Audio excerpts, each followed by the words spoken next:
Hi, welcome back guys. This is your friend, the What If guy, back with another fanfiction. This is the first part of What If Issei Befriends Devil Princess. Now before starting, please give this video a like and subscribe to the channel if you want more videos like this. Now let's get into the fanfic. Issei lay in the grass, a soft wind blowing over him and lightly rustling the tranquil trees above him, sending a single leaf fluttering down onto his nose. Cozy. Issei cracked an eye, wondering who'd disturb him. It was a important-looking girl with red hair and blue-green eyes, standing over him with a mischievous smirk.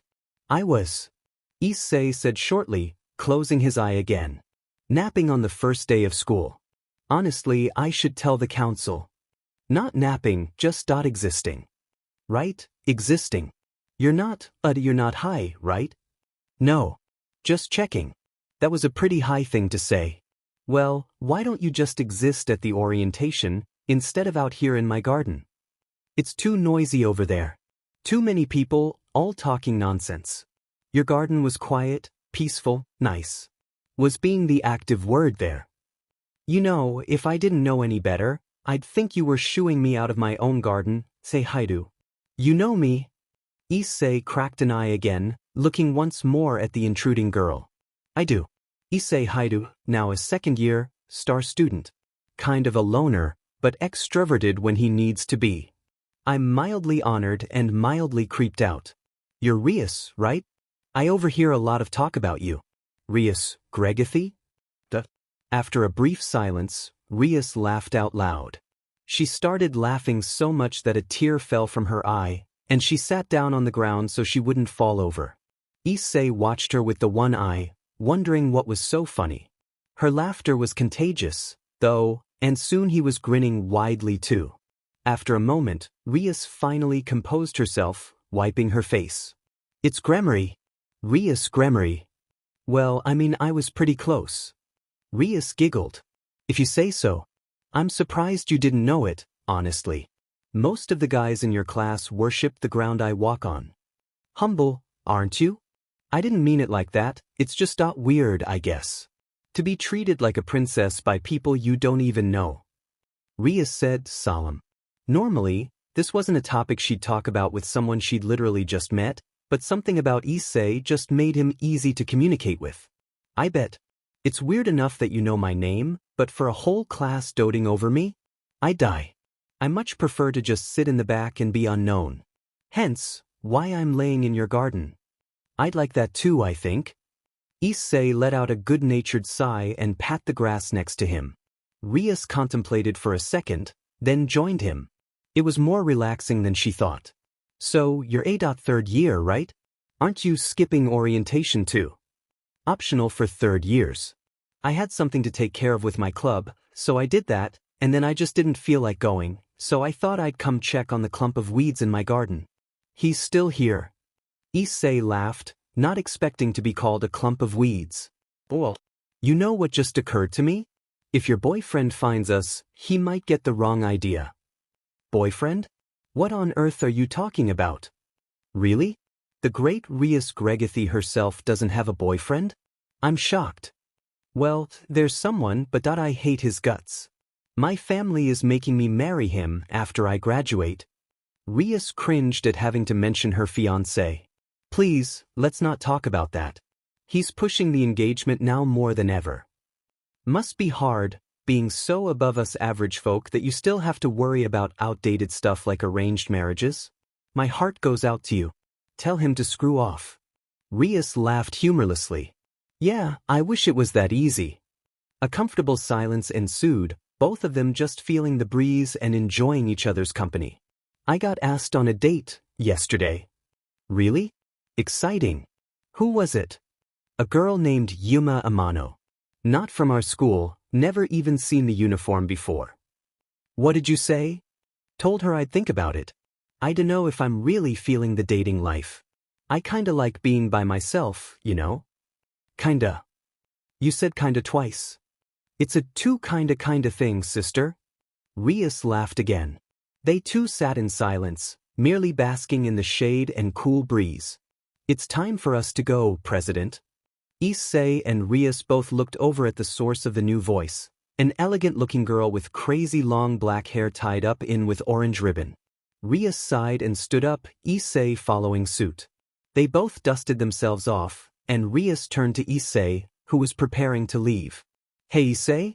You don't mind if I call you Issei, right? As long as I don't have to call you Gremory. It's a mouthful. Rias smiled again. Rias is fine. Let me give you my number, you seem fun. It's all a facade. I'm actually super boring. Issei took his smartphone out of his pocket and handed it to her. Rias smirked as she entered her number into his contacts, then handed the phone back. Alright Akino, I'm good to go. Don't be a stranger, Issei. Rias walked off, leaving the bewildered black-haired girl and Issei standing alone. Akino, regaining her composure, turned to him. Seha? Just a heads up, you're the only boy she's ever given her number. She eyed him up and down, like one might assess a piece of meat. You are kinda cute. I'm Akino. Hope we see each other again. Akino said, winking and walking in the same direction as Rias. Issei, now alone amongst the trees and grass and flowers of Rias' garden, looked around. He didn't really know what to do with himself, having successfully talked to the two most popular girls in school and apparently impressed both of them. Cute. Issei mumbled to himself, cheeks red, as he slowly walked back to the school building with a dumb smile on his face. One of the school idols had called him cute, and the other had given him her number. Issei sat alone at the lunch table furthest from the door, tucked in a corner. All by himself, by choice of course. He had a book in hand and a half-finished tray of whatever garbage the school had cooked up that day. It was the same routine just about every day. Issei sat alone, read a book, went back class at the end of lunch. Nobody bothered him, he didn't bother anybody. And that was how he liked it. Of course, a certain redhead didn't really care much for any of that. Hi Issei. Rias? You have this lunch? Yeah? You haven't seen me? Rias asked, mildly offended but not really. Guess I wasn't looking.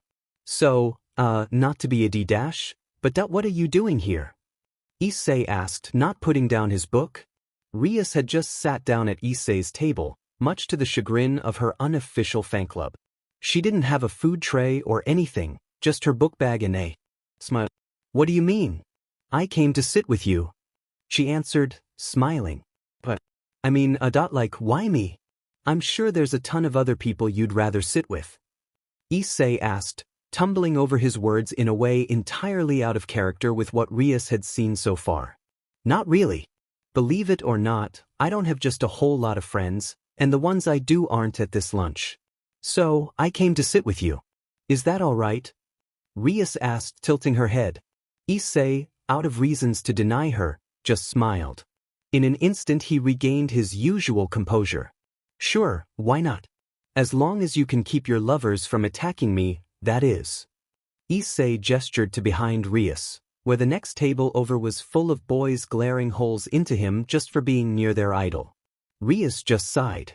Ignore them, please, I really wish I didn't have all this attention, to be honest. Well, I dunno. As our school's resident wallflower, let me be the first to tell you it's not all it's cracked up to be. You're the first person to ever sit with me, actually. Rias looked surprised. Really? Issei nodded, finally putting his book down. He memorized the page he was on, closed it, and laid it on the table, giving the redhead his full attention. Really? I'm not a fan of too many people anyway, but still.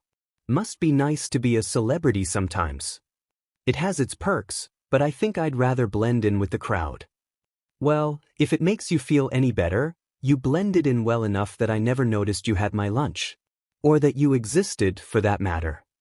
I can't tell if that should hurt my feelings or not. Would you rather I be one of those lapdogs over there? No, definitely not. So, anyway, did you decide if you were going to go on that date with what was her name? Yuma? Yuma. Nah, I turned her down. Something about her gave me some seriously bad vibes. Well, I guess that's good. Wait. Seriously bad vibes? What are you, one of those new age mystic types? Do you read fortunes? Rias asked, giggling. Issei wasn't hurt by the comment, in fact. Well, as a matter of fact, I do. So glad you asked. He was delighted. Wait, really? You actually read fortunes? Rias asked, a hint of disbelief in her gaze. Oh yeah, for sure. Well, not fortunes in the literal sense, more like personalities. Want me to do yours? Issei asked, already digging around in his backpack. Sure, why not? Is it magic? Rias asked, smirking.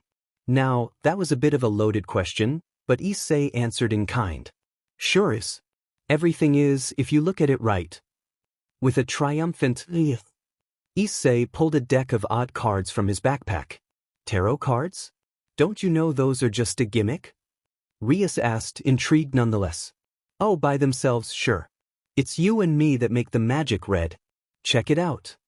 In a fluid and obviously well-practiced sleight of hand trick, Issei flicked the cards out over their table, spreading them evenly out in front of Rias.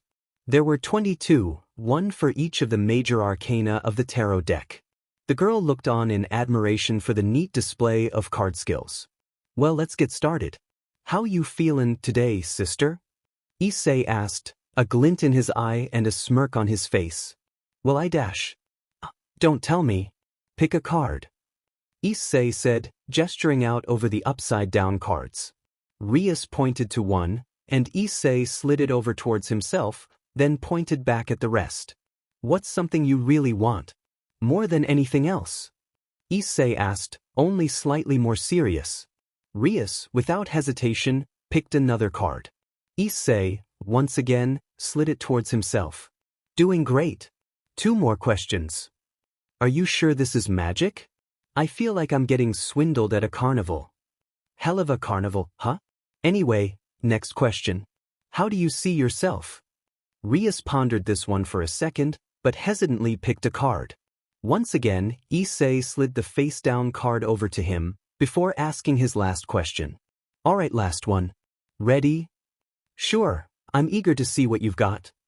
You and me both. So, here it is. What's your natural hair color? No way in hell it's that red. Rias, not expecting that at all, laughed out loud. Issei noted how pristine and beautiful her laugh was, and couldn't help but smile a bit with her. Once she calmed down, she wiped a tear from her eye and inhaled deeply, trying to compose herself. Well, if you must now, it is naturally that red, thank you. Rias said sarcastically, twirling her hair around her right index finger, making Issei chuckle. Alright, for real this time. What would you like to do with your life? Now, this time, Issei didn't let her pick just any card. Of the 19 remaining cards, Issei pulled 10 away, leaving a row of 9 in front of Rias. She looked at him with a question in her eyes. Why'd you pull those away? I was about to pick one of them. She asked, pointing at the cards he'd pulled away. I don't want you to, Issei replied, looking her in the eyes and pushing the line of cards straight off the table and onto the floor. Well, maybe I will anyway, Rias said, before ducking under the table and grabbing one of the fallen cards.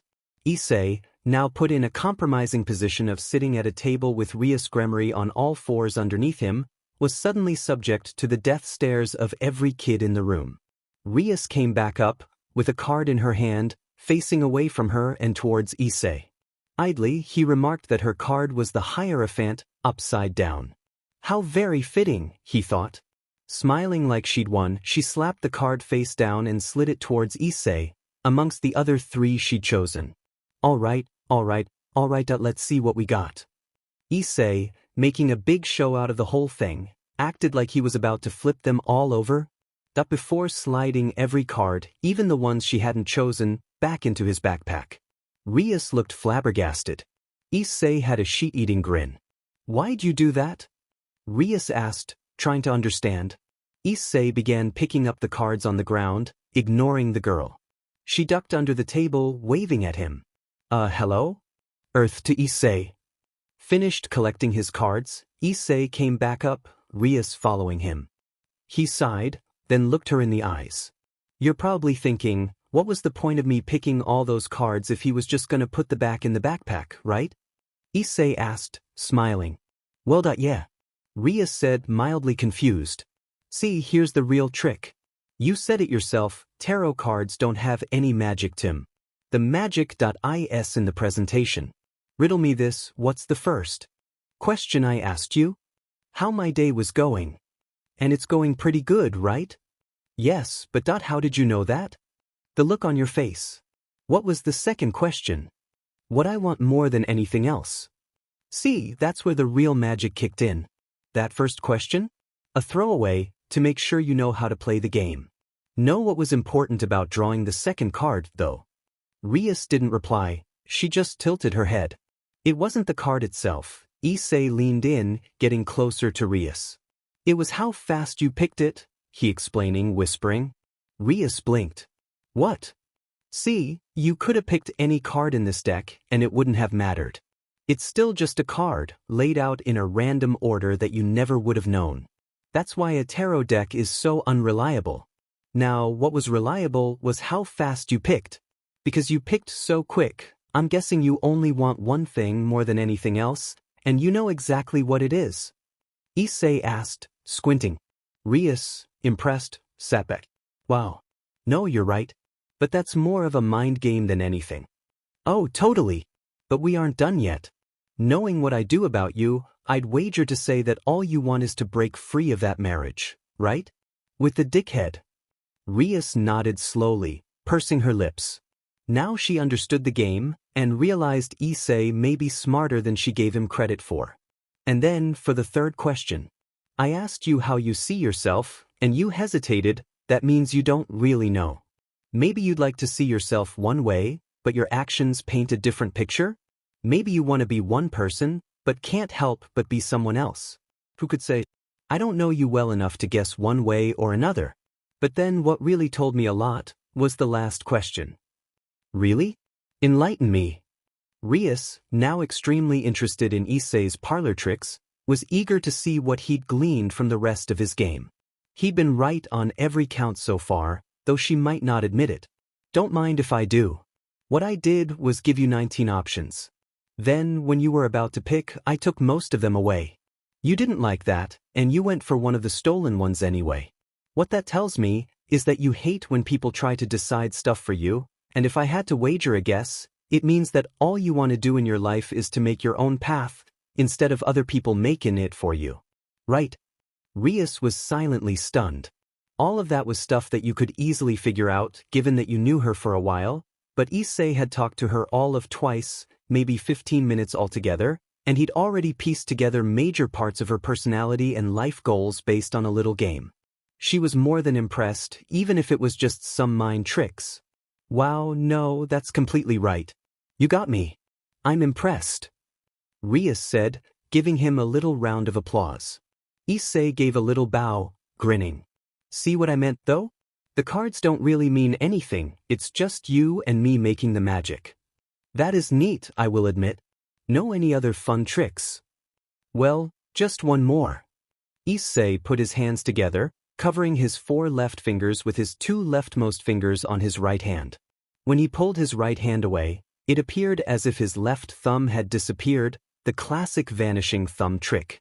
The two shared another laugh, Rias yet again surprised by Issei's goofy jokes, only for them to get cut off by the school's bell. Lunch was over. As everyone began collecting their things and moving to their next classes, Issei and Rias stopped in front of the door. They were going separate directions. Oh well, that was the most fun I've had in a while, actually. I hope you don't mind if I sit with you more often. Oh sure, don't let me stop you. As long as your fan club stays the hell away from my kneecaps, I'm good. Rias laughed. See you later, Issei. Issei sat in his last class of the day, twiddling his thumbs and waiting for the sweet release of the bell to set him free. The class was English, and even though he was already fluent, they made him take it regardless. Of course, nobody knew that he was fluent except the student council president, who was also an apt speaker of the language. You still need to take it, to refine your grammar if nothing else. The bespectacled class president had said, in English. Issei harumphed in his seat, drawing glances from some kids nearby. If you're so eager to leave, Mr. Hai, why don't you translate this for me?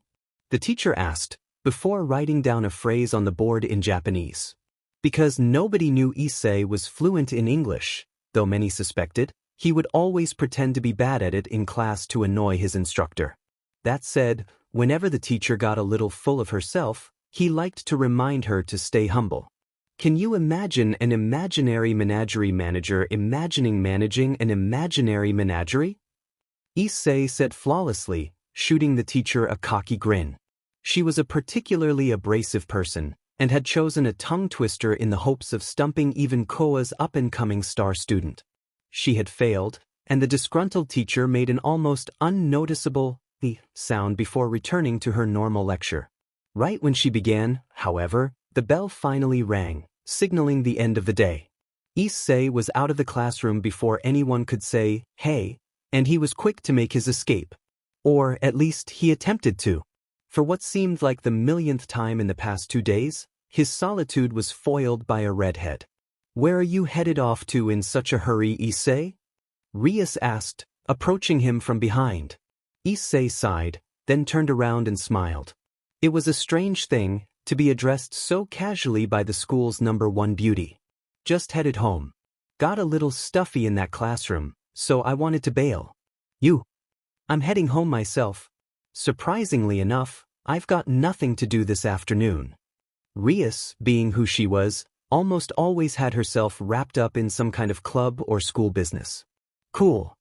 The two of them walked amidst all the other people in the hallway, both kids sticking out like sore thumbs. Issei because of his vehement refusal to wear the school's uniform properly, he preferred to open it up and wear a t-shirt, and Rias because of her hair, naturally.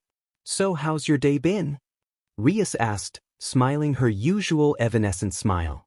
"Boring as hell, the usual.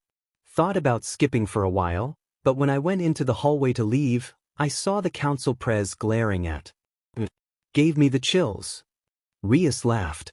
"Yeah, Sona doesn't take any nonsense." "Sona? I thought it was sauna or something like that. Guess I misheard." "No, you're right. We've just been close for a while, so I call her Sona." Rias explained, not skipping a beat. "Touché. I've never been able to skip on her watch. That girl's a devil." "More than you know," Rias said with a smirk. "And hey, don't skip classes.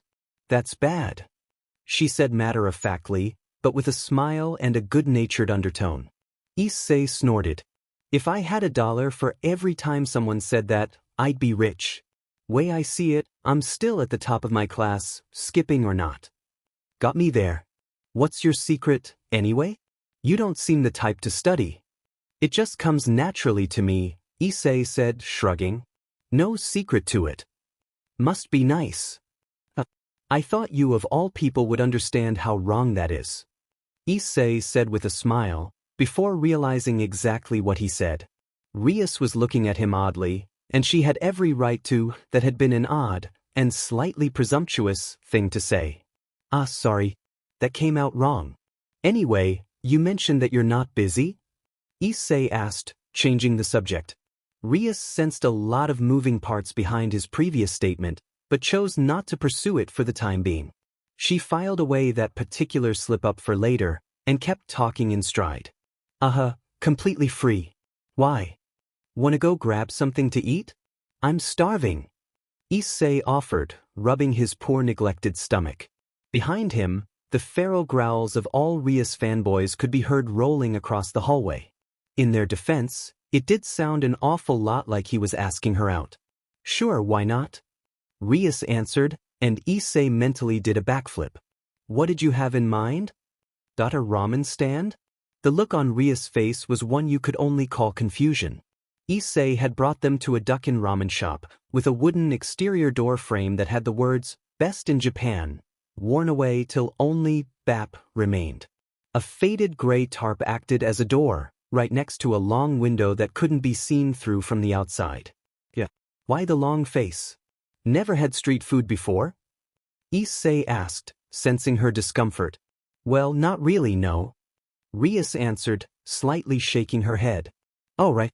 I forget that great Rias Gregory comes from a seat of nobility, too high in the clouds to deign us commoners with their presence."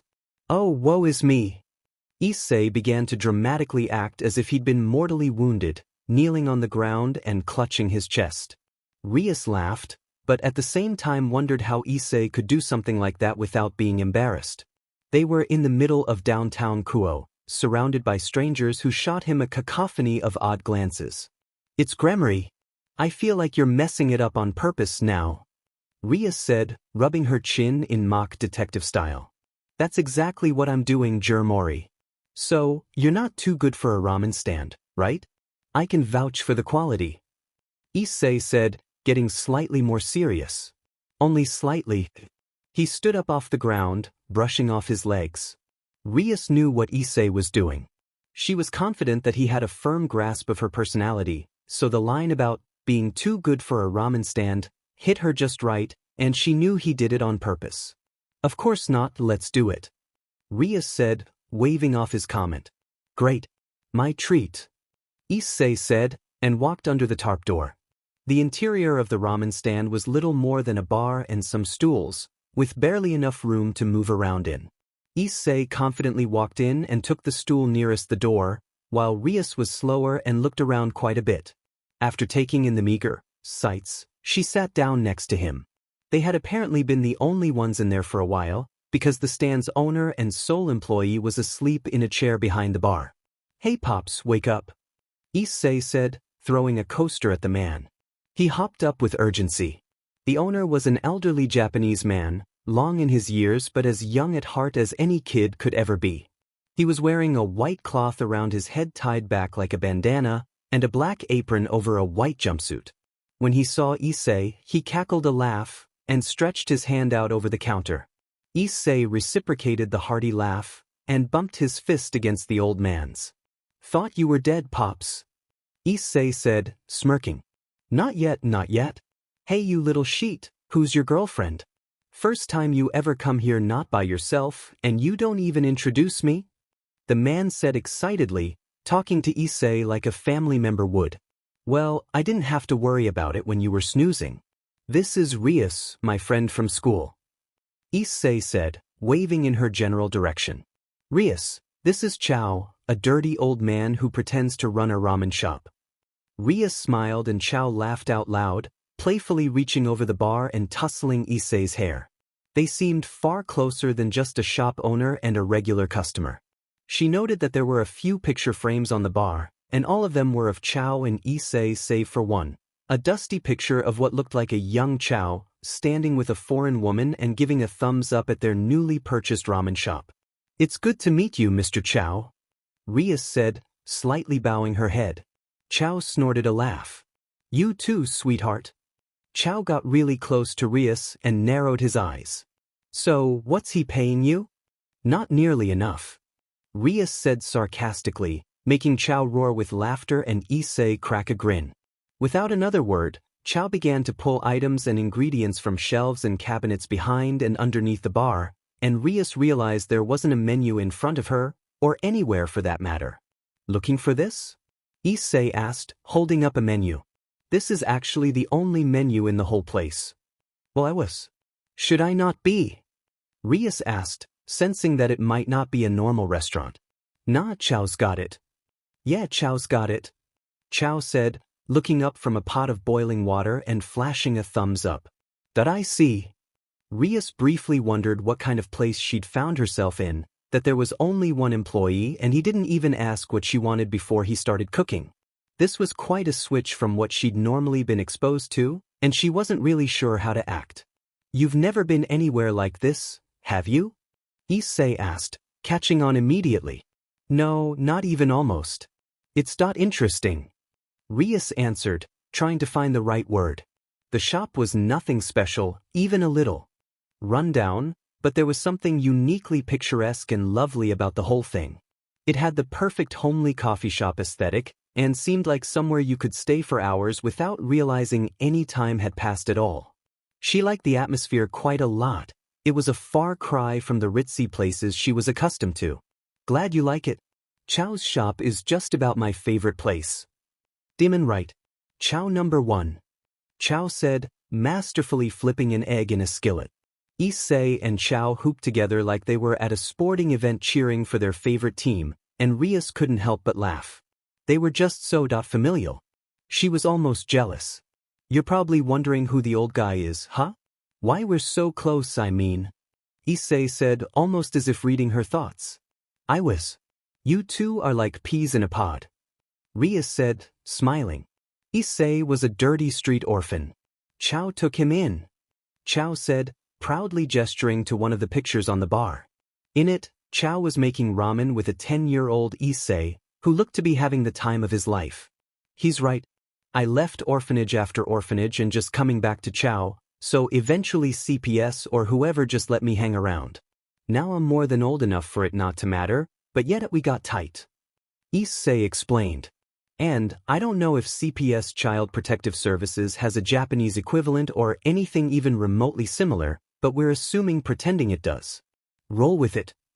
Rias was silently stunned. Issei was an orphan? She never would have guessed. But that would explain why he and Chao were so close. They pretty much were family. Wow. Rias said, not really sure what else she could say.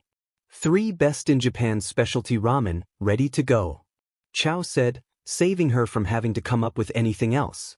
He set 3 black earthenware bowls down on the bar, one in front of each of the 2 teens, and one on his side of the bar in front of himself. The miso ramen itself looked delicious, with a fried egg on one side of the fluffy noodles, and a slab of tender pork half submerged in the savory golden broth.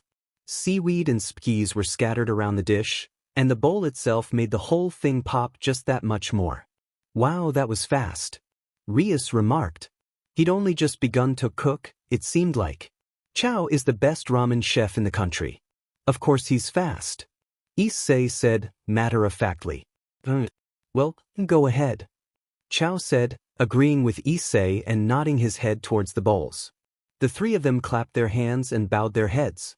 Thanks for the food, they all said in unison. Rias, not being a native in Japan, was mostly unfamiliar with the ins and outs of their odd pre-meal ritual, but she knew the basics, enough to act like she knew what she was doing. That is to say, she'd only ever seen it in anime before moving to Japan. Issei and Chao both dug in, but Rias was hesitant. The 2 of them ate like madmen, slurping and smacking and burping and making all manner of undignified noises, not unlike how starved cavemen might have acted 10,000 years ago. The poor girl was conflicted. Every proper bone in her body, which is to say all of them, screamed at her to use restraint and decent manners, but they both seemed to be going at it, and something about the sight made her just a little jealous. See, in her high-end mighty household, she'd have been heavily reprimanded if she'd ever been seen eating like that, and she'd always had a bit of a secret desire to just pig out over a meal without a care in the world. Issei and Chao were doing just that, and she wanted to jump in and join them, but at the same time she still felt her family's morals creeping down her neck. Inwardly, Rias scoffed. She realized just how stupid she was being. What influence did her family have on her here, in a dinky ramen shop in downtown Kuo? She slowly began to tear into the ramen herself, drawing a mildly surprised but also just a little prideful expression from Issei. He was a bit spooked to see someone so proper devouring something like that, but also proud she'd cast off her family's conditioning. He didn't have the first clue about her home life, but he suspected that she'd be punished if she'd ever ate like that amongst family. Plus, the tarot card she'd drawn earlier in the day, the Hierophant reversed, spoke about the rejection of family values and the casting off of rules. He began to see that in her. Now, you got a crush on her or something? You're looking at her weird. Chao said, in accented English. Nah, just thinking about how she probably doesn't get to eat like this often. Strict family. Arranged marriage strict, even. Issei replied in similarly accented English, Rias looking between the both of them with an odd expression. See, they thought they were being sly and talking around her. They might have been, if Rias didn't speak English too. Bah! Chao spat, disdain written on his face. Must be tough. Glad she's enjoying it. Of course. Rias could have spoken up in English and ruined their secret chat, but chose not to. They hadn't said anything bad, after all, but she did feel odd. Nobody had ever pitted her for being part of the Gremory family before. And slowly she realized something. Issei and Chao weren't even related, but they were more family to each other than her actual parents had been to her for a long time. Rias loved her mother and father, sure, and they absolutely loved her, but their desire to micromanage her life, culminating in this awful arranged marriage, had driven a wedge between them, and they certainly weren't exceedingly close nowadays. She felt a pang of jealousy for the kinship Issei and Chao shared, but didn't react to them otherwise. She just pretended not to speak English, and blankly looked between them. Sorry. Issei started back in Japanese now. Chao is actually who taught me English. I learned it while I lived in the States. Chao explained, smiling. You lived in America? Rias asked, intrigued. She'd never been to America, but she'd heard it was the closest to where she was from, culture-wise. Sure did. Met my wife there. Chao said, a proud smile on his face. Is she the one in that picture? Rias asked, beginning to put the pieces together. My better half for 50 years. Chao said, the first calm words he'd spoken so far. He sighed happily, and Rias caught a glimpse of longing in his eyes. So Rias, how's your first time at a lowly ramen shop? You look like you like it. Issei remarked, subtly changing the subject. He didn't want Rias to ask what happened to Chao's wife, not because it would bother him, but because she'd probably get uncomfortable with the answer. It's fantastic. You're very talented, Mr. Chao. Rias said, smiling. She really meant it. She hadn't eaten ramen very many times, but she could tell his was top-notch. Maybe even the best in Japan, truly. Demon right. And don't say mister, it makes me feel old. Chao said, waving his hand dismissively. Wouldn't want that, would we? Issei said with a sarcastic smirk, and he and Chao shared a big laugh while Rias giggled. Oh right. Almost forgot. Chao said, standing up from his position at the bar. He dug around in a bag under the bar, and after a second he pulled up with an ornate bottle of sake and 3 cups.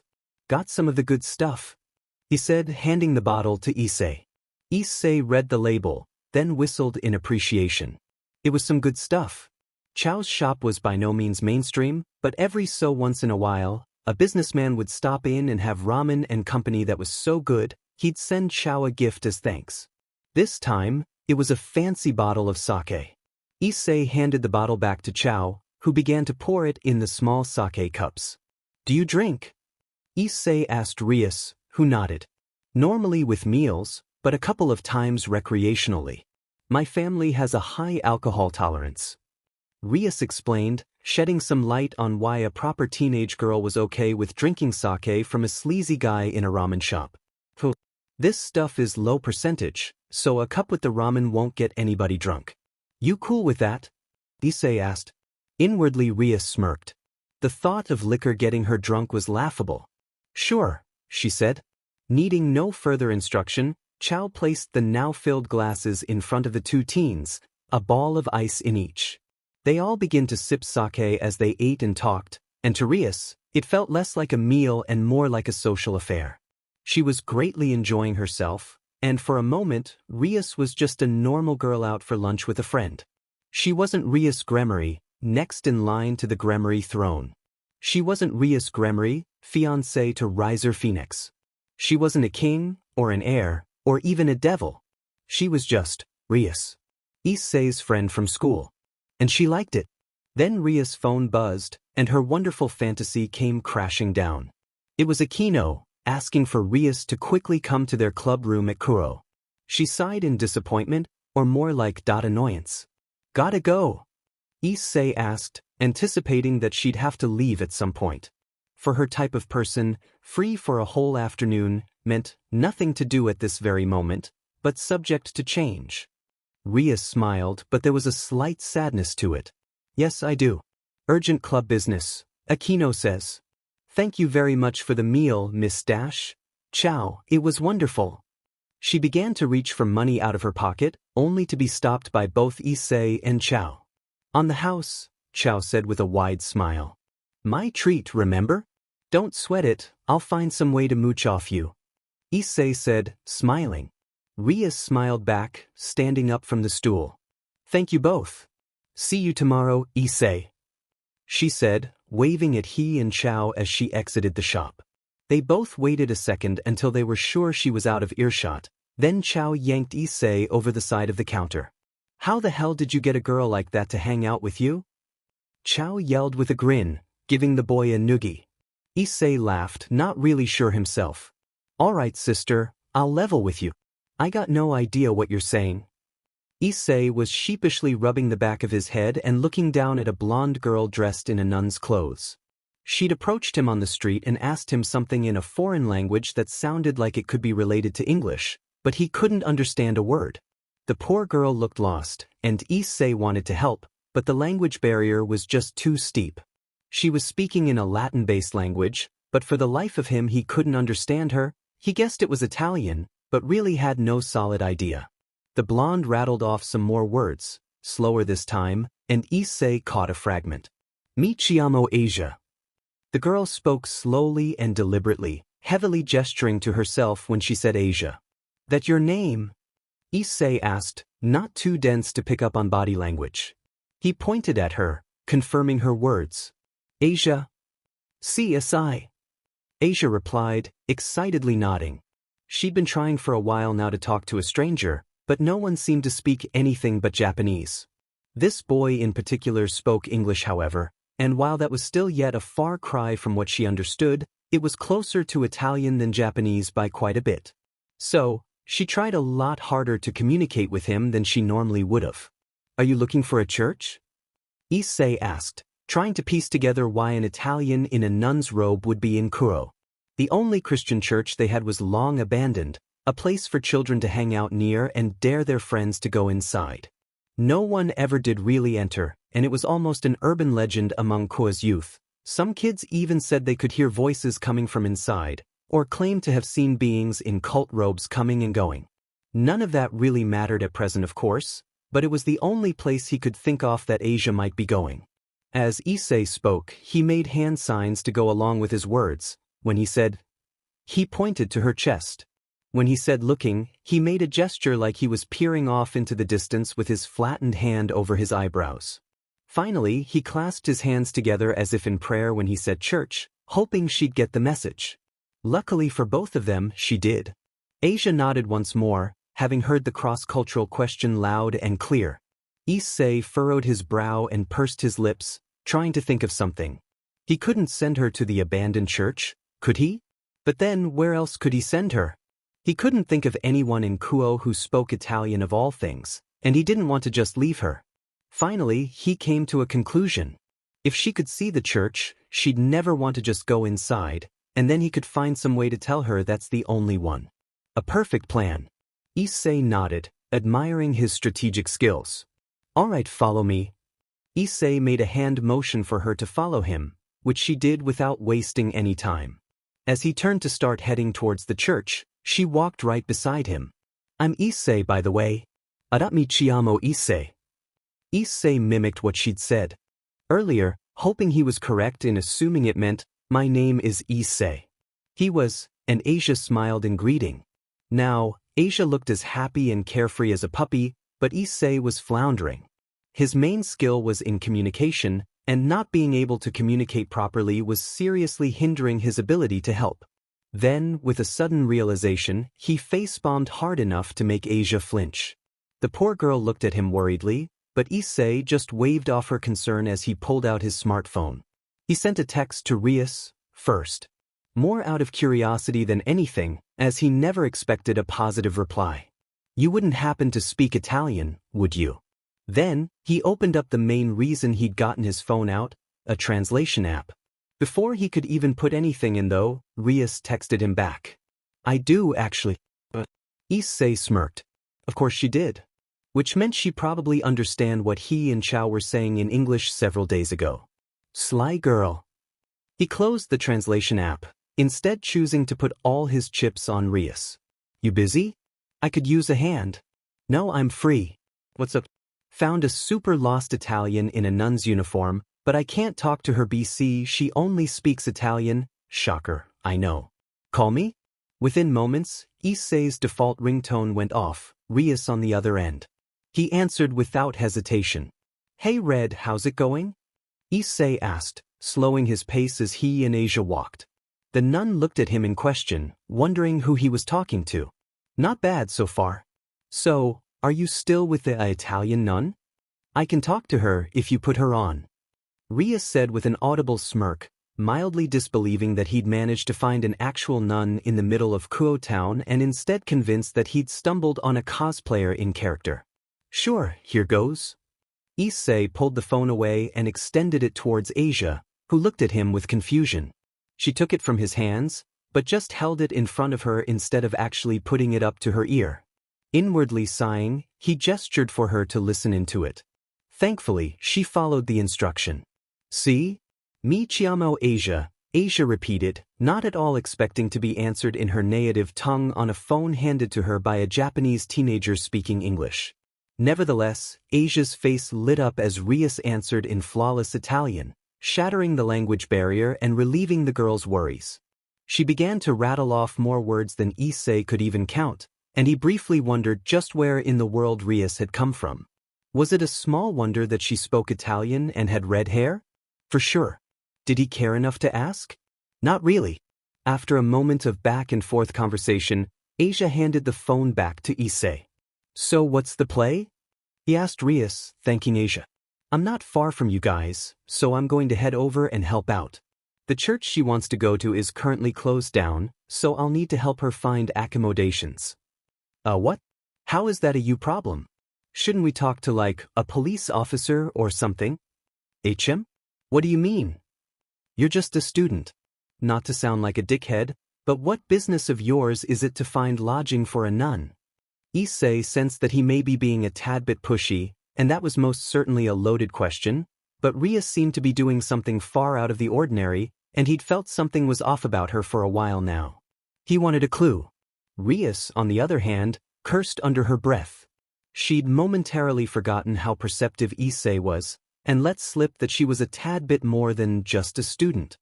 She was absolutely sure he'd noticed, so her next move was vital. Well, the way I see it, I'm probably one of the only people in town who speaks Italian, so I thought I would be a good place to start. Unless you'd like to use Google Translate.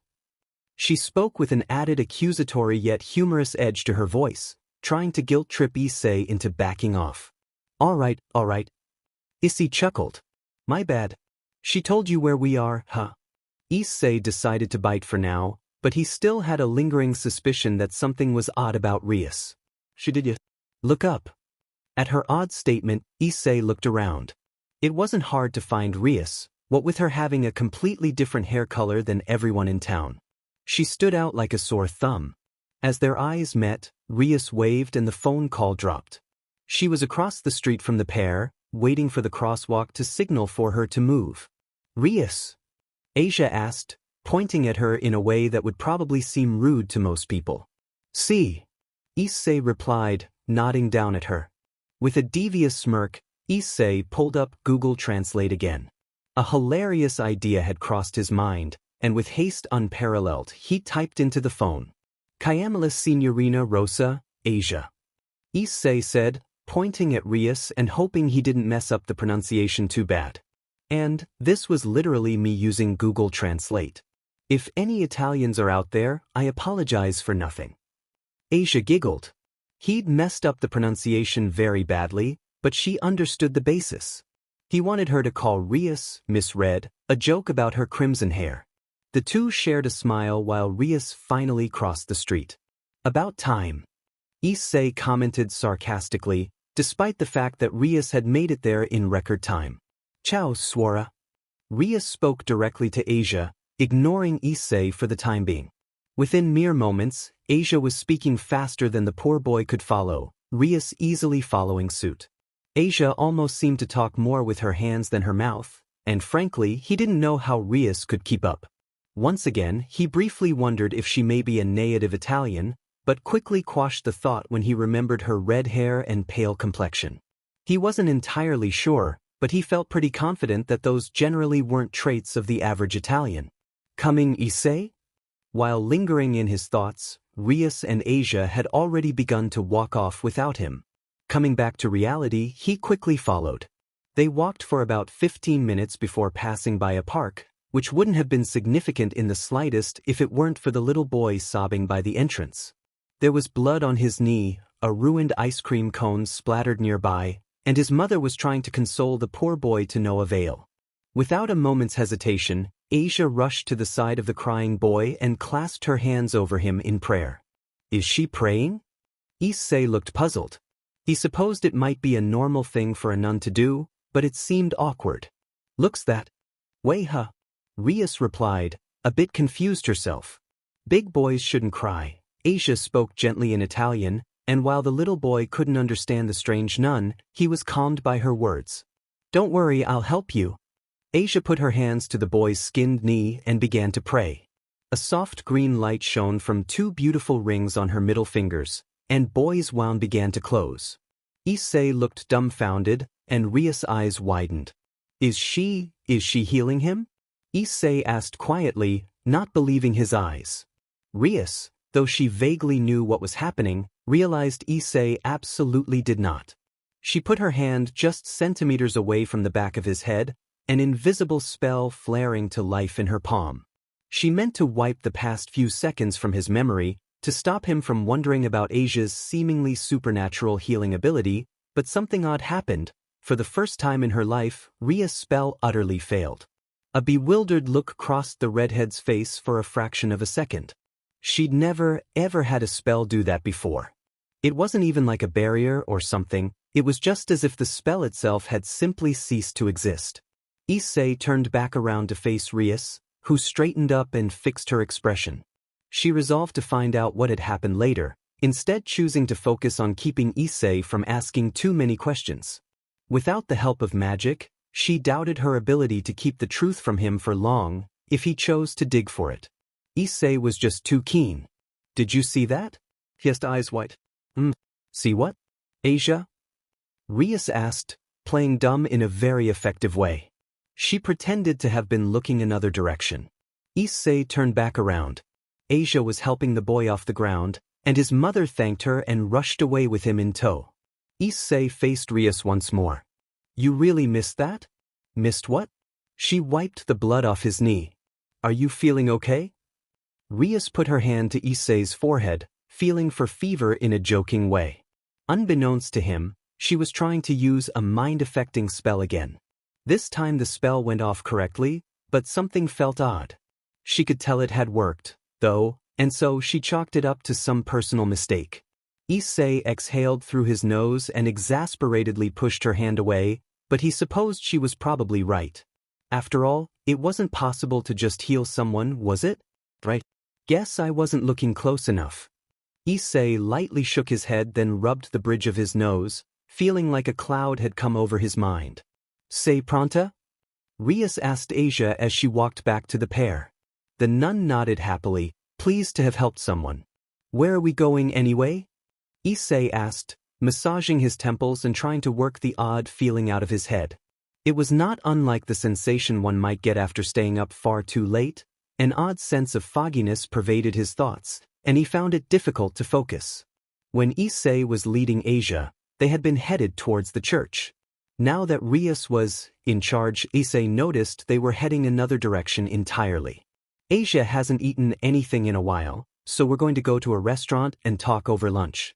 You haven't eaten yet, have you? No. The weird feeling in his head began to lift, allowing him to focus a bit more. Not yet. I was actually heading to Chow's when I bumped into her. Issei slowly blinked, then opened his eyes wide and rubbed them with his fingers, like he was trying to clear the crust off his face after waking up from a long sleep. Great. I know just the place. I can't go in there. What? The three of them were in the ritzier part of Kuo, at a restaurant Rias and her family frequented. It was far and away one of the most expensive in town, and even the mere sight of it made Issei sweat. It was simply called Castle, and he knew it well. I can't go in there. No worries, I'll just head over to Chow's Dash. Why in the world can't you go in?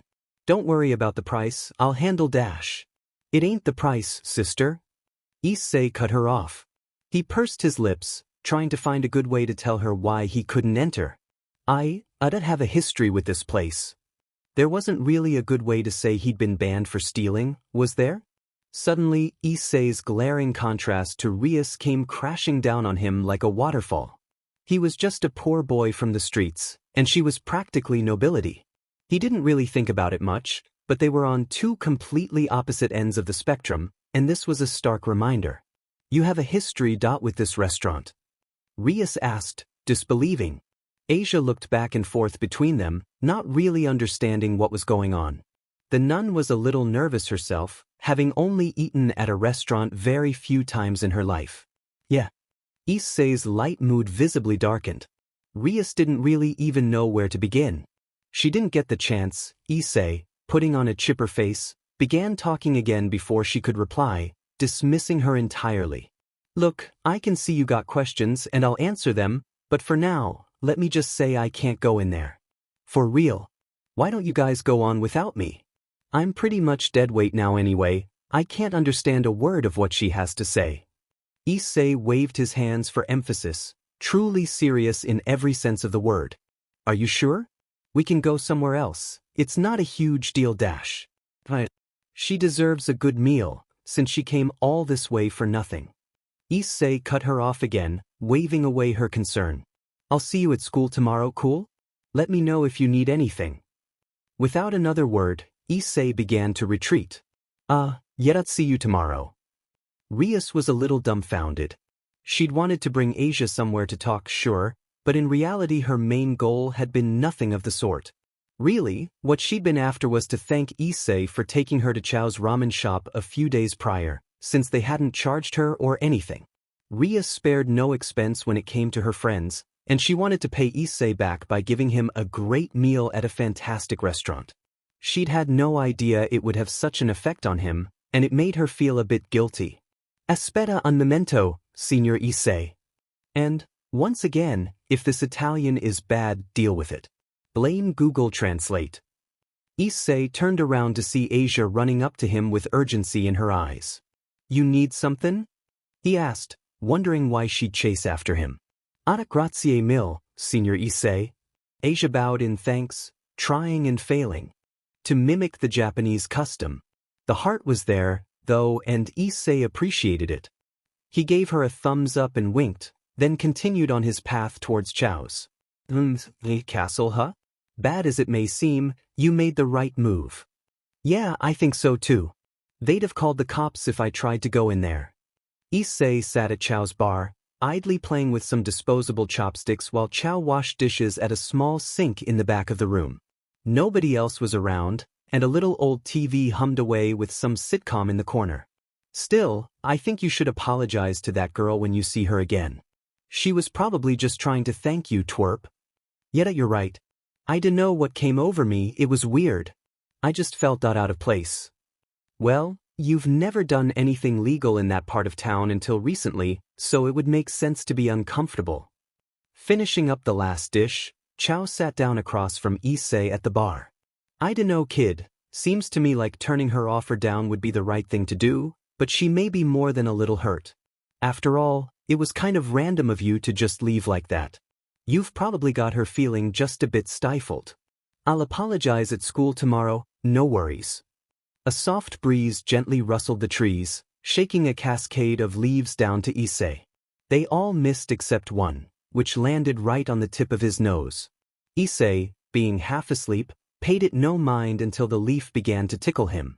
It left his face, then lightly brushed his nose and eyebrows until he was forcibly grinning.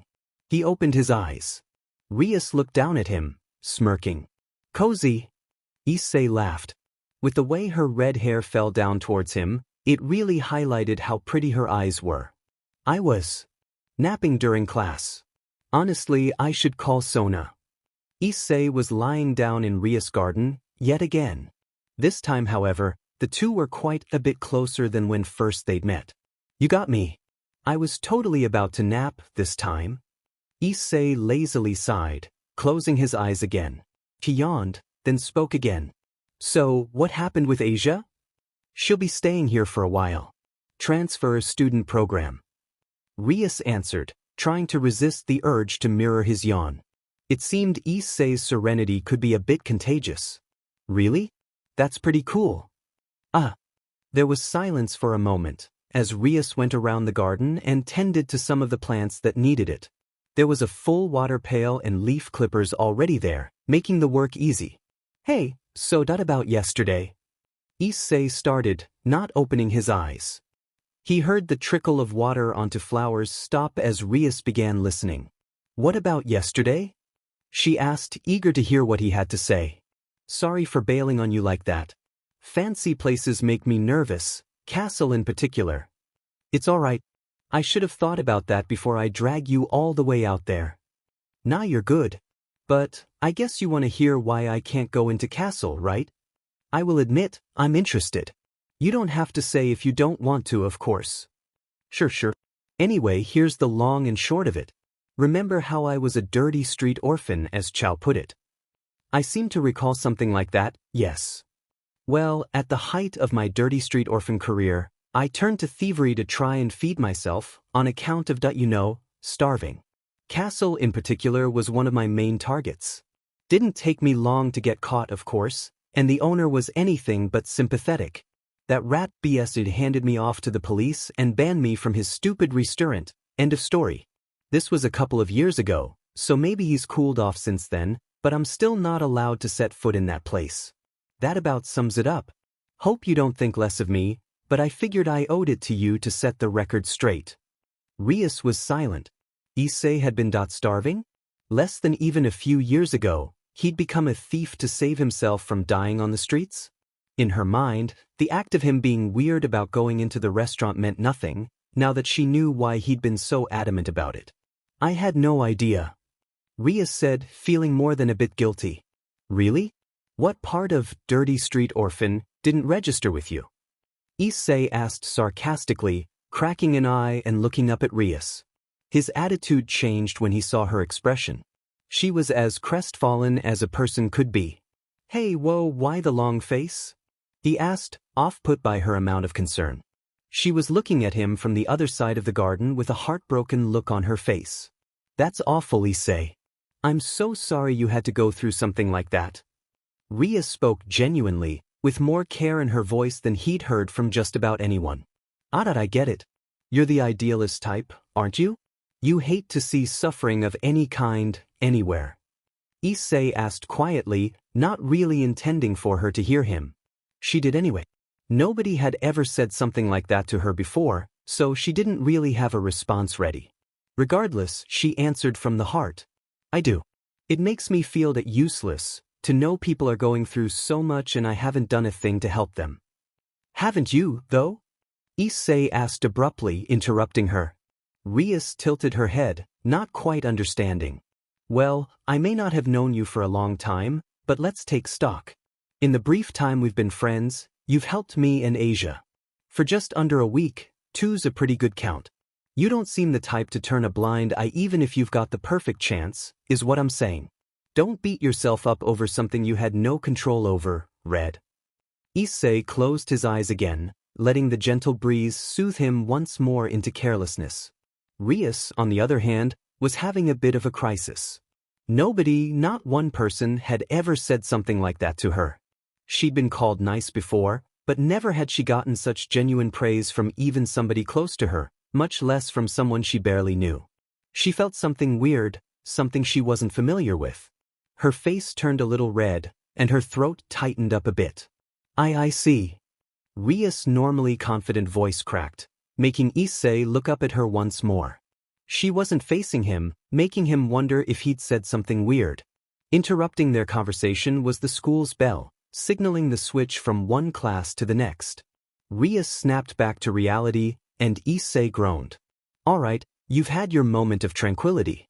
Back to class. Rias good-naturedly shooed him away as he stood up, making the boy chuckle. Fine. See you later, Rias. With a moment Rias was by herself in the garden, looking off towards where Issei had left to. Something felt off, but she couldn't tell what it was. Her heart was going a mile a minute, and she had no idea why. Then it dawned on her. How in the world had she helped Issei? Absorbed as she was, she never heard the window of the old school building above her open up. Don't beat yourself up over something you had no control over, Red. Rias gained an atomic blush as she looked up to see Akino sticking her head out of the window and mimicking Issei. Akino! Issei, hands in pockets, walked down a street in Kuro. It was just a little drizzly, but not so much that he needed an umbrella, just enough to give the day a muggy kind of feeling. He had some headphones in, playing music from a far outdated iPod shuffle while he walked. All in all, it was his favorite kind of day. He was already in a bit of a good mood. Chow had hooked him up with some stellar lunch, like always, and had given him some spending money, essentially an allowance. It used to make Issei feel a bit uncomfortable, taking money from Chow, until the old geezer revealed he was pretty well off, not quite rich, but definitely not hurting for cash.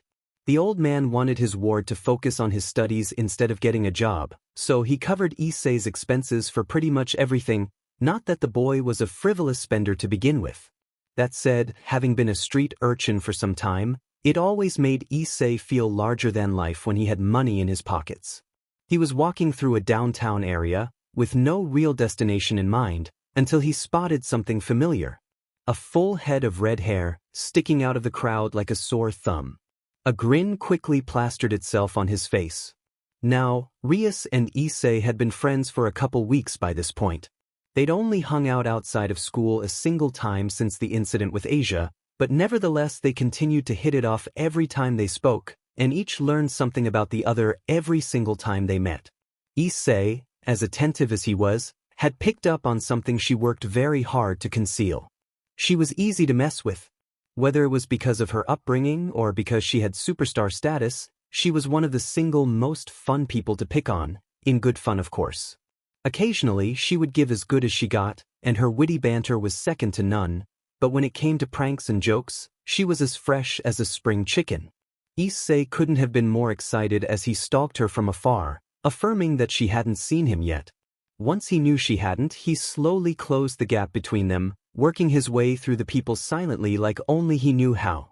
She was standing still in a crowd flowing around her, watching something on the street side.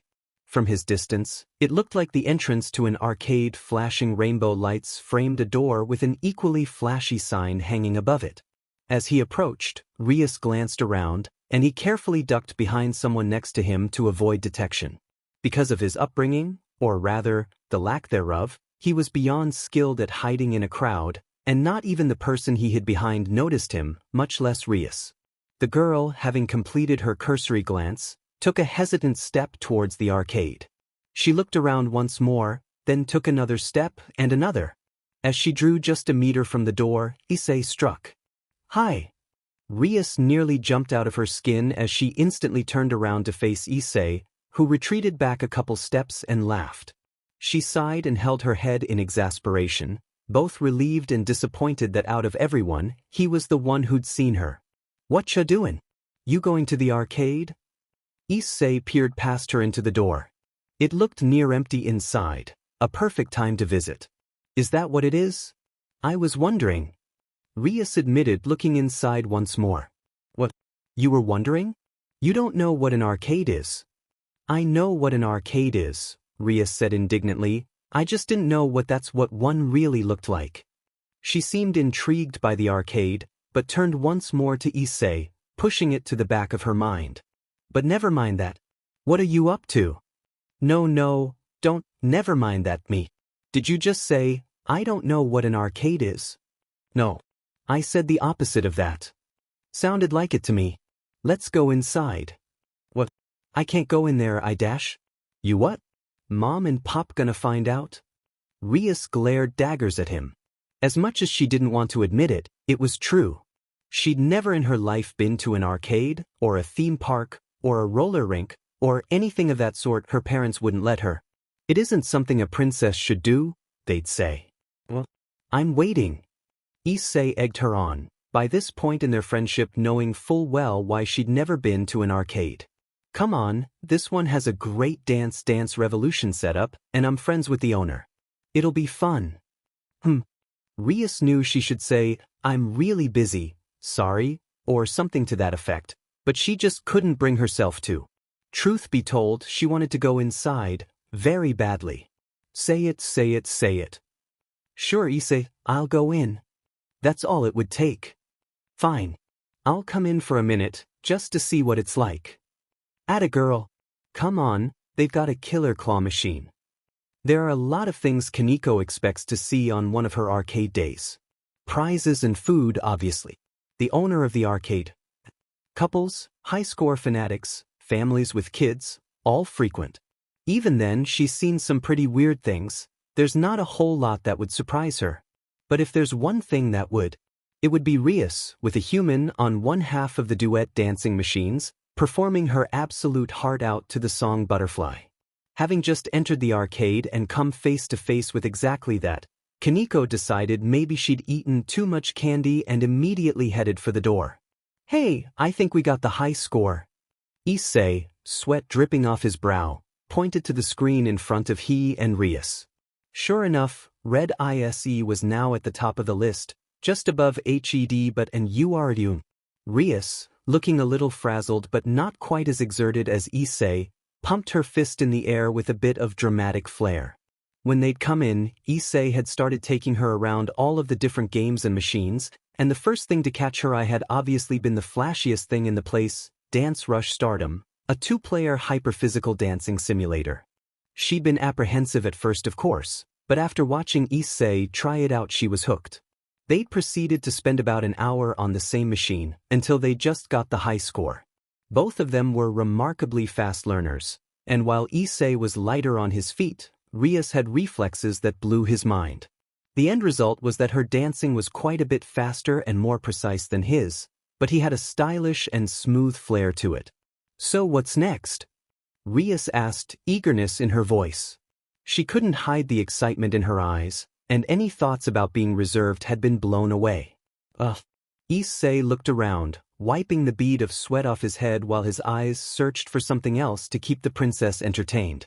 He figured it wouldn't take much. How about air hockey? Kaneko stood in the doorway of the arcade once more, and beside her. Oh wow. You weren't kidding. She's totally hooked on him, huh? Akino Himejima. Told you. You owe me candy. I guess I do. 1 second. Akino held up her smartphone and snapped a quick picture of Rias absolutely destroying Issei Hayadu at air hockey. She lowered her phone, and pity quickly took the place of her smile. I guess I'm gonna have to talk to her about this, huh? If she falls for some random human, it'll seriously cause problems. Or the friend chicken will just kill him. Akino sighed in concern. Kaneko was right. They wanted nothing more than Rias to be with someone she loved rather than had chosen for her, but that a human wasn't the right choice. I know. And I think she knows that too. The two of them watched her in silence for a moment. She looked so happy. Almost more happy than they'd ever seen her, and certainly more happy than they'd seen her in a long time. What do we do? Kaneko asked, looking up at her senior. Akino cast one more glance at the two. Issei just lost his second round in a row, but they were both laughing. Let's go. She's having a good time. Akino ushered the rook outside, choosing as the queen not to disturb their master. Give up yet? Rias held out her air hockey striker in challenge, waiting for him to match her. Okay. You win. I concede. Instead, he held his hands up in surrender. She was merciless and way faster than him. The score was 4-1, in Rias' favor. That's not an individual game score, mind you, that was total wins-losses. Issei was pretty convinced she'd let him win that one too. So, you've beaten me at my own game. Anything else you want to humiliate me in while we're at it? Rias hummed, thinking it over. Effortlessly beating you again does sound nice, but I'm kind of curious about that. She pointed toward something Issei's brain tended to actively block out when he was at the arcade, the photo booth. That's not a game. It's a photo booth. A photo booth? A relic of the forgotten past, really. Issei put on a dramatic tone as Rias walked in a circle around the booth. It had curtains on either side so light couldn't get in, and was just barely enough for two people to fit in if they were close. Let's try it. Really? It just takes cheesy low-res pictures dash. Let's try it. Eagerness in her voice, Rias impatiently grabbed Issei's shirt as she herself flew into the booth. They both fell onto the one seat inside, and ended up with her in the far right of the booth with her back to the corner, and him nearly on top of her with his back towards the left entrance. Smooth moves, Red. Issei had a light blush as he positioned himself in a more modest way, not trying to do anything to her she'd think is weird.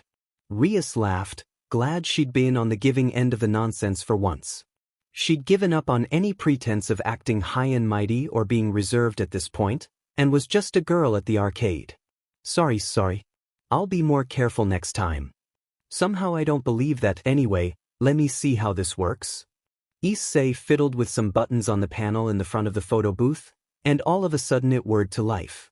A screen appeared in front of them, shining in from a projector behind. All it had on it was a countdown. 3. Issei didn't think the countdown would be so sudden. He couldn't really think of a pose, so he just put up a peace sign with his left hand. 2. Rias realized it was about to take their photo, so she wrapped around Issei's right arm with her left and flashed a peace sign with her right hand. The picture booth flashed intensely bright light, startling Issei and making Rias outright flinch. A Shutterstock sound effect played, and the projection started again. I think it's gonna take another one, Issei said, preparing. Rias was inclined to believe him, until the photo booth started to whir and the projection stopped, leaving them in near total darkness. Or maybe not. Rias replied, noticing it was starting to print 2 large pictures out of the panel. What the hell? It's supposed to print a bunch of small pictures, not one big one. Issei looked mildly confused as he took the 2 photos.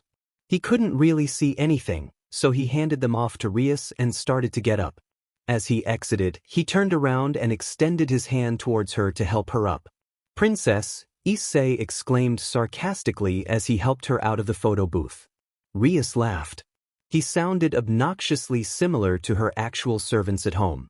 Once she was up, she spared a glance towards their freshly printed photo.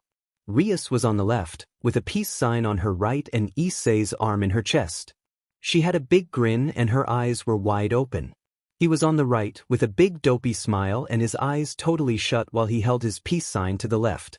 They were both enjoying the experience, but he was clearly enjoying something else too. Rias laughed out loud when she saw the picture clearly. They looked just like a normal human couple on a normal human date. That bad, huh? Issei asked sheepishly, wondering how rough the picture must have been to make her bust out laughing. No, not at all. I love it. Rias held out the other copy to him, and folded hers neatly in her pocket. She had a sincere smile on her face, and the unexpected intensity of the moment made him just a tad embarrassed. You do look like you're enjoying your arm in my chest, she followed up, giggling. Issei choked on his own breath when he saw it, realizing his cherished moment of unexpected second base was forever caught on camera. After a moment, he started laughing with her. It was just so cheesy.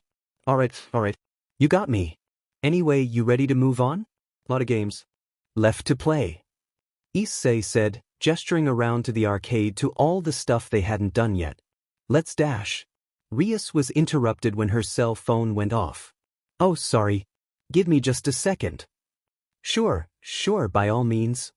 She pulled her phone out to check it, and sure enough there was a text from Sona. Got a jet? Issei asked, figuring someone like her was busy yet again. I do, but not just yet.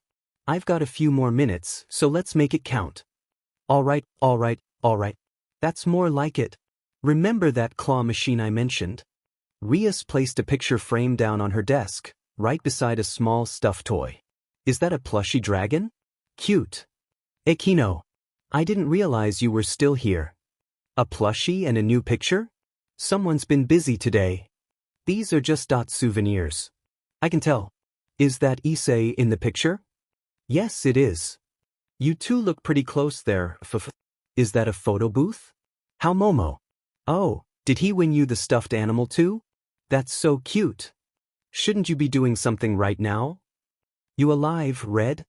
Rias jumped awake as she felt a jab in both her sides, letting out an ungraceful yelp as she shot to her feet. Issei chuckled as he sat down next to her, ignoring the glares of sheer hatred her band of worshippers cast his way. She happened to be glaring quite a bit herself, this time. Something wrong? You look peeved, Issei said, blinking innocently, as if he hadn't just been the reason for it. Ugh. Rias sighed and sat back down at their lunch table, choosing not to engage him in any banter that would require her to think very hard. Her head was in her hands, her normally uniform and neat hair was matted and disheveled, and there were very uncharacteristic bags under her eyes. Issei was a little surprised. He tried to think of another time when she hadn't looked flawless, and came up blank. This was a first for him. The two had been talking off and on for quite a bit following their outing at the arcade, and had evolved into pretty great friends. That hadn't lessened any of the glares he got from socializing with her, of course, but at this point he'd learned to live with it. That bad, huh? Long night. She hummed in the affirmative. I'm exhausted. Well, my bad for waking you up then. Next time I'll just slide in all smooth-like and let you lay on my shoulder, Issei said with a cocky smirk and a cheesy finger gun. Rias snickered weakly, looking directly down at the table with her hands supporting her cheeks. She looked miserable, and the sorry sight tugged just a bit at Issei's heartstrings. Unlike usual, you really don't look so good, Red. Why don't you go lay down somewhere for a while? Too busy. Lunch is my only break today. She paused mid-sentence to yawn, rather cutely in Issei's opinion, and planted her face directly on the table once she was done talking, hands cupped over the back of her head. And did you just say I normally look good? Issei couldn't see her face, being that it was pressed firmly into the table, but she was smiling brightly, brightly for her current state, anyway. She wasn't the type to blush from such a comment, but something about hearing it from Issei made her happy. I call it like I see it, he answered, not losing his smirk at all as he shrugged her question off. Then he sighed, and addressed the actual conversation. Busy, huh? What with, if you don't mind my asking? Of course I don't mind. Just schoolwork, nothing majorly important. Her eyes stayed shut the entire time she spoke, though Issei really couldn't even see that with her hair all splayed out over the place. He sighed, a little annoyed at how little care she was currently taking with herself. Geez, you are a sorry sight. Hey, I'm convinced. Come on, he said, standing up. Rias turned her head over, looking at him with a bit of confusion in her eyes. What? I said, come on. We're gonna skip. I can't skip, I have a club to run. Sona would never let it go if I did something so irresponsible. So, I can't skip. Who cares what Sona says? You probably worked yourself to the bone on school sheet last night, right? Nobody would fault you for skipping out on a bit today. Besides, you're miserable. I can tell. Rias looked up at Issei, whose eyes were alight with concern. She hadn't really taken him for the caretaker type, but it wouldn't be out of character at all with what she'd seen so far. Truth be told, it wasn't schoolwork that had kept her up all night, it was a stray hunt gone wrong. And even with her special composition, she wasn't so invincible she could just stay up for hours and hours on end and not get tired, especially during the sunny daytime. All in all, she wanted to argue. She really did. But Issei wasn't really having it, as he put his hands under her arms and gently but firmly lifted her up from the lunch table. Once she was up, he let her go, and she begrudgingly stood on her own two legs, shakily leaning back and forth next to him like a strong breeze would push her over. Issei had to resist the urge to pick her up entirely, since it might be a bit too forward for him to do a princess carry. That would be a little weird for a guy to do to a girl who was engaged to someone else, right? Fine. But I'm throwing you under the bus if I get caught. No, you won't. I'd bet all the money in the world you would never throw a friend under the bus. You're too nice, he retorted, confident in his assessment of her character. Rias glared daggers as she slowly meandered beside him, trying to keep her feet from slipping out from under her. He might have been right, but it kind of undermined her threat. The poor girl staggered as she began to walk, so Issei put his left arm around her shoulders to steady her, hoping she wouldn't think it was weird. To everyone else in the lunchroom, it looked like Issei was walking far too close with Rias, but it's not like they could actually do anything other than glare. So what's your plan? Something inspired, I'm sure, she muttered, finally having accepted going along with his nonsense. I thought I'm gonna walk you to your club room, and then I'm gonna leave and let you take a nap or something. There was a moment of silence as Rias stared dumbfounded at Issei, not sure she'd heard him right. I thought you said, we're skipping. That's more like you're skipping. My skipping is entirely independent from yours. I'm just skipping. Sona is going to dash. Who cares what Sona is gonna do? You're exhausted and miserable and deserve a break. I'm at you. Oh, Sona can bite me. Rias laughed, despite her exhaustion. Issei's carefree, forthright nature was such a far cry from everything she was used to, and if she really thought about it, she didn't particularly hate him taking the time to care for her. As a matter of fact, between his care and the comment about her appearance earlier, she kinda liked. As the thought crossed her mind, Rias' eyes widened.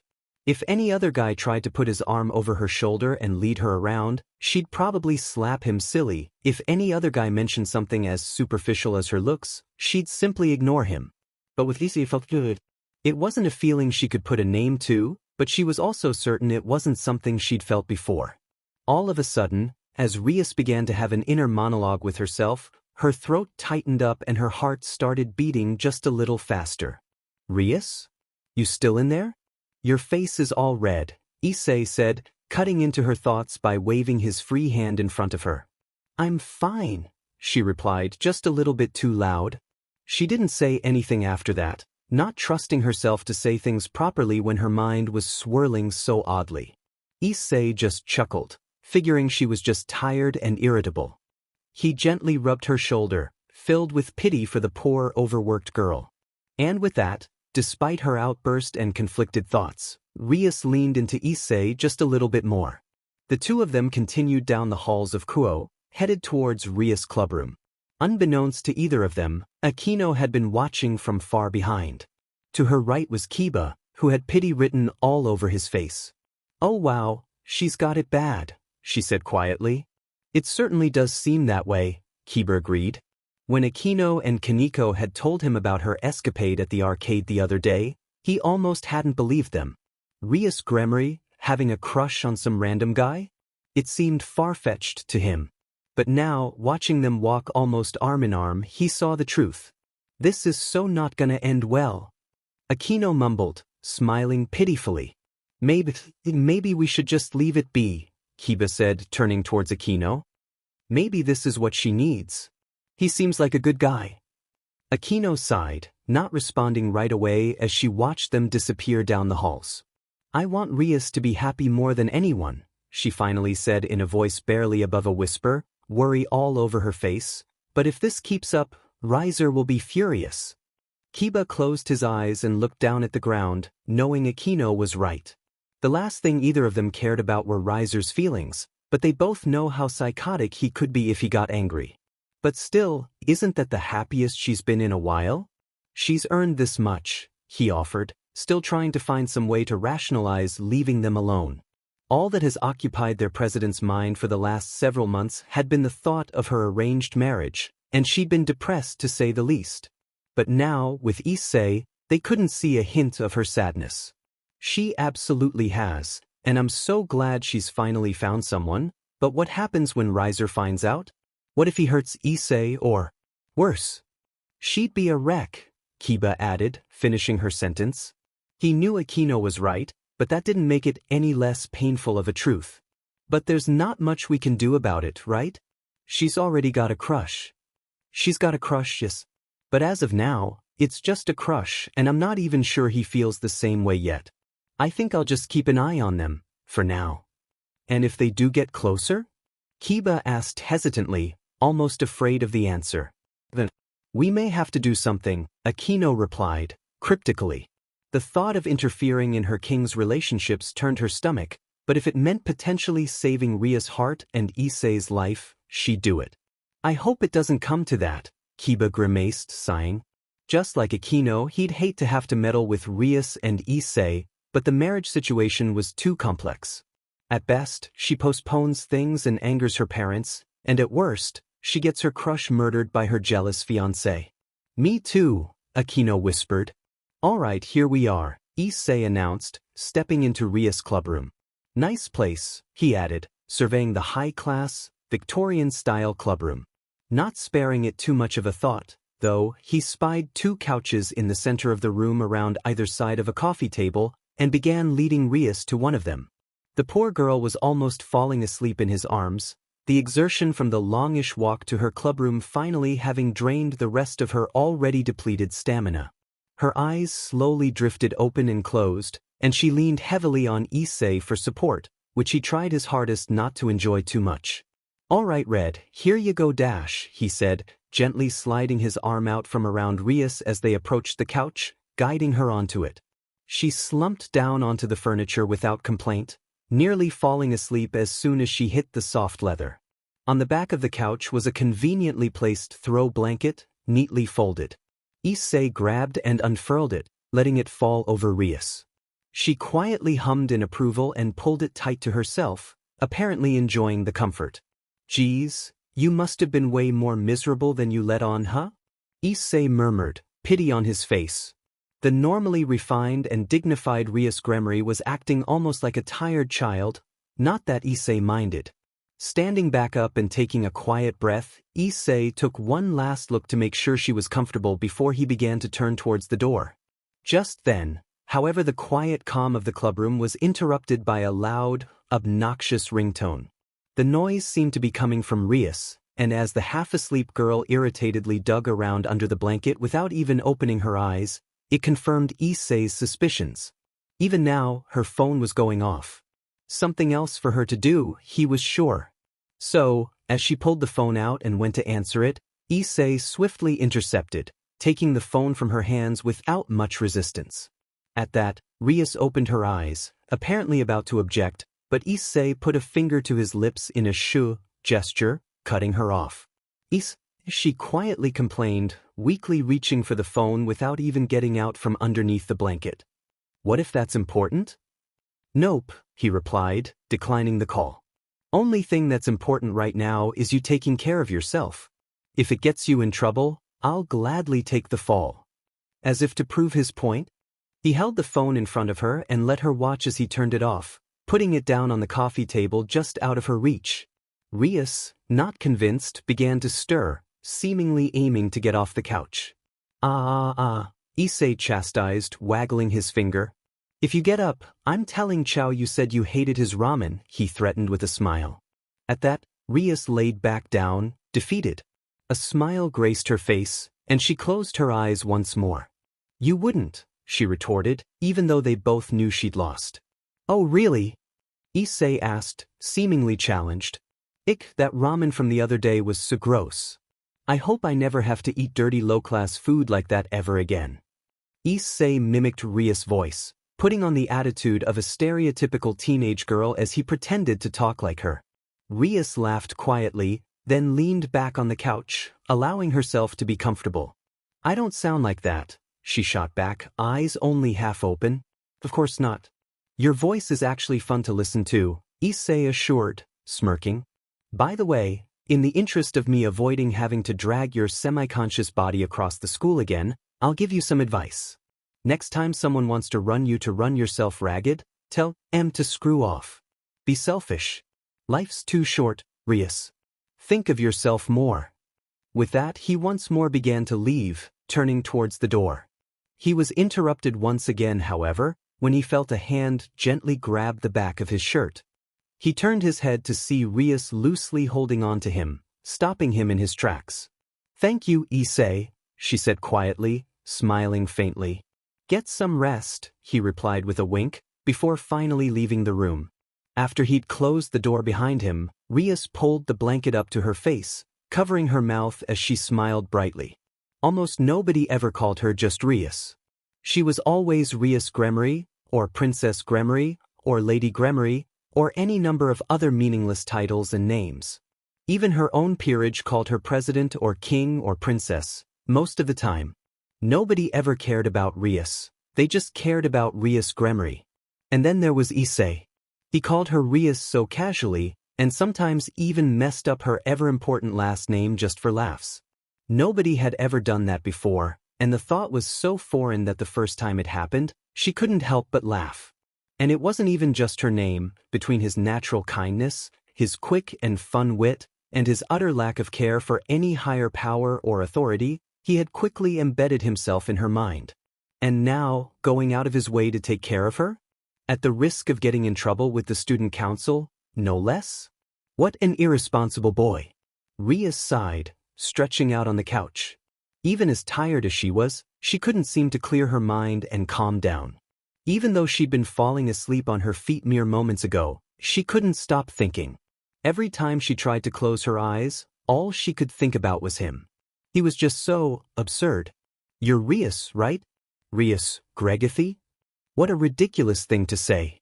Issei had to be the only person she'd ever met that just didn't care. Somehow, he was both one of the most caring people she knew, and at the same time, he didn't care about authority, he didn't care about families or titles, he didn't care where he was or what he was doing. No matter what or who tried to change him, Issei was Issei. Never had Rias seen a more caring, carefree soul. Never had Rias seen someone more different than her. Rias Gremarie's life was dictated by authority. She was defined by her name and title. She almost never had a say in where she was or what she could do. But when she was with Issei, she was just Rias. She could go to an arcade, she could eat street ramen, she could skip class to take a nap. For better or for worse, when she was with Issei, she could be herself. And she liked that very, very much. As Rias pondered, she slowly drew the blanket up further, covering her entire face as if the whole world could see her blush. Once more she felt her heart start to race, but she didn't really mind. So, with the sound of her own name and the thought of Issei Haidu, she drifted off to sleep. Several hours later, "Wake up." Rias grumbled and turned on her side, trying to get away from the annoying sound in her ears. "Wake up." Still it persisted, so she crankily pulled the blanket up over her ears. "Rias, wake up." Rias Gremory shot up from her place on the couch, eyes wide. In front of her was Sona Citri, looking remarkably unhappy. "About time. You were 5 seconds from getting drenched in cold water," the student council president said with a frown, her arms crossed impatiently in front of her. "Sona?" Rias mumbled, still partially asleep. She yawned, then wiped her eyes and tried to recall what had happened. She didn't have to think about it long, quickly remembering how she'd been tired and Issei had convinced her to skip class. Once that clicked, she realized why Sona was upset. "Enjoy your beauty sleep?" Sona asked, shaking her head disapprovingly. Having finally woken Rias up, she moved from in front of the couch over to the lone window in the room, opening the drapes and letting a flood of bright afternoon sunlight in. "I sure hope so. It must have been urgently needed, for you to ignore all my calls like that. If you're curious, there was a problem with the school festival. I handled it, though." Now, Ria's first instinct was to roll over and agree with Sona's grilling. Her spontaneous and irresponsible skipping could have resulted in any number of problems, after all. But then, Issei's words from before rang in her mind. "Life's too short, Rias. Think of yourself more." Rias wasn't just exhausted, she was downright miserable, and it had been plain to see. Taking a nap had been almost necessary at that point, and still she was getting scolded? Just for taking care of herself even that much? As if she was somehow in the wrong for not working herself to death? Over something as minor as the school festival? To say Rias was annoyed would be a gross understatement. "I'm sure you managed just fine without me, Sona. I was too tired to do anything anyway," Rias retorted, a clear combative edge in her voice. She stood up from the couch, stretching her back with a nonchalant look on her face. With that, Sona turned back to Rias with a surprised expression. A passive-aggressive shot back had been the last thing she expected from the normally diplomatic and agreeable Rias. "Gremory, far from it, actually." "Is that so?"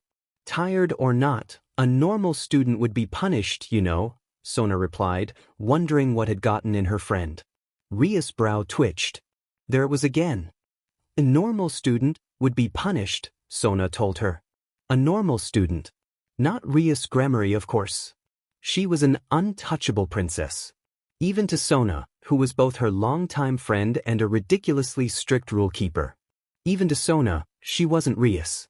"Maybe I should be," Rias replied after a moment, frowning. "I did skip class, after all." "You'd throw Issei in detention at the least."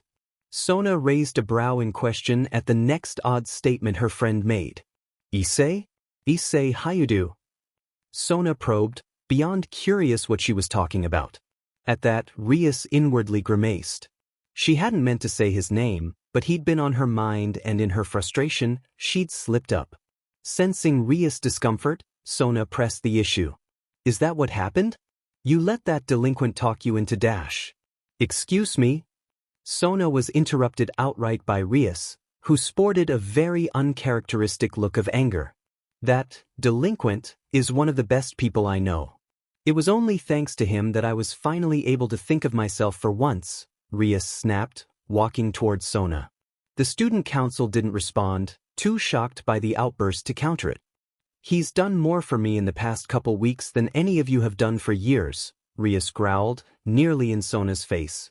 It had been a very long time since Sona had seen this kind of anger on her friend, and it was absolutely stunning to her that all this was for a boy she'd barely known for a month.